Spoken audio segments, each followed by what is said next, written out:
Alright, Chamber 3.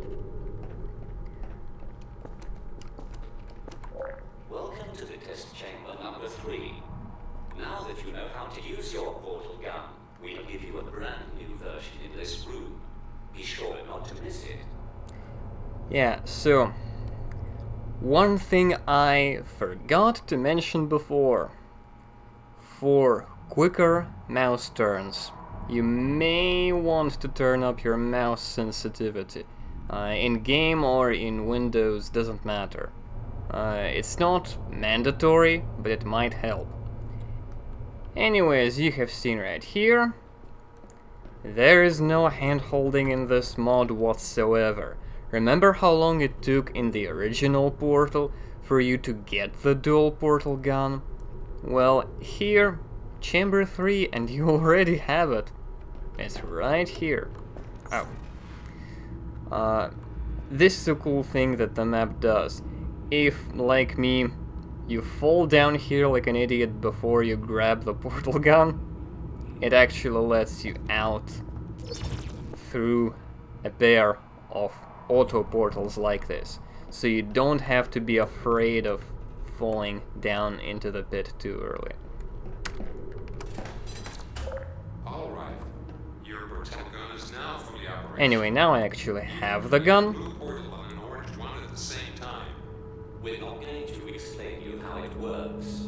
Try it yourself. Again, no hand holding at all. Right. So, if you've seen my challenge video on this map for 2 portals in the least portals challenge, you know that you can actually just stand right here and crouch jump to this brick. But that's kinda difficult to do, and we're not limited by the number of portals here. So let's do it the normal way. Okay, now, I am saving.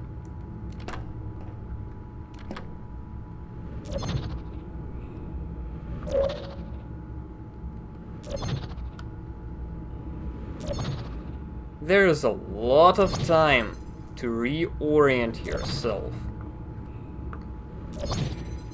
But whatever you do, you see how I jumped down, back down into the blue portal by strafing sideways from the orange portal to get even more height and therefore even more time to reorient myself. Not only is this helpful for this little bit, which is actually not too difficult and people usually don't get stuck here for too long, but still, it's kinda helpful.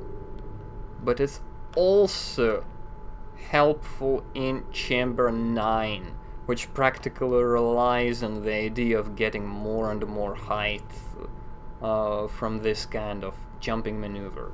So if you want to, you can do what I just did here repeatedly and practice this sort of infinite jump on these 2 ledges in Chamber 3 before you have to do it in Chamber 9. Just something to keep in mind. Anyway, let's get out here. And now you have to get up here, and you have this panel. You want your first portal to be as high up as it can go, and you want it to be on the right side of the panel. Not on the left, on the right. Now, if you've seen my challenge video, you know that you can just put a portal in the right place and just fall down twice. So from this arrow right here, I go, this is a tile, now 1 up and 1 right diagonally, this is another tile. And from here, there is this intersection right here. and I think this is somewhat close to where you want your second portal to be. So, now, save the game. Because you cannot do this as reliably the second time. You'll see why. Now, make an orange portal, look down into it when you fall into it again the second time, and hold crouch and forward. I think this should work.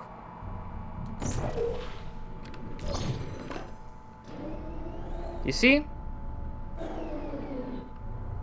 Now, when you make it up top, even partially, this wall right here moves out forward. And that makes the two-portal version trickier. Remember that you can crouch in midair while jumping. That's right. It sounds awkward, but it really allows you to fly further. Just try it, and keep in mind that it could save your life later. Yeah, if you spend like 2 minutes, I think, in this room, the game actually tells you about crouch jumping. So this is proof positive that the creators of Portal Prelude consider crouch jumping to be a valid tactic. So the whole hold crouch thing that I've said before, it's something they keep in mind. Now, I'll save here just in case, but even though you should be able to make it the first time, if you followed my instructions exactly, let's suppose that you didn't. Let's suppose that instead you ended up here on this vertical level. Now, relocate the blue portal slightly lower so that it doesn't touch the ceiling. I think that helps not hit the ceiling with your head. And now, this part is slightly less reliable than I would like it to be, but it works enough of the time that you should not have too many problems. You want, from this part right here, to jump forward as far as you can go. As you land, you want to place an orange portal at your feet, and you want to hold crouch and forward. Most of the time it works. Sometimes it doesn't. But still, it's better than what you see a lot of people do in Let's Plays and such. The most reliable way I know of is to just get the two-portal version right the first time. But if you didn't, this is what you have to do. Here goes.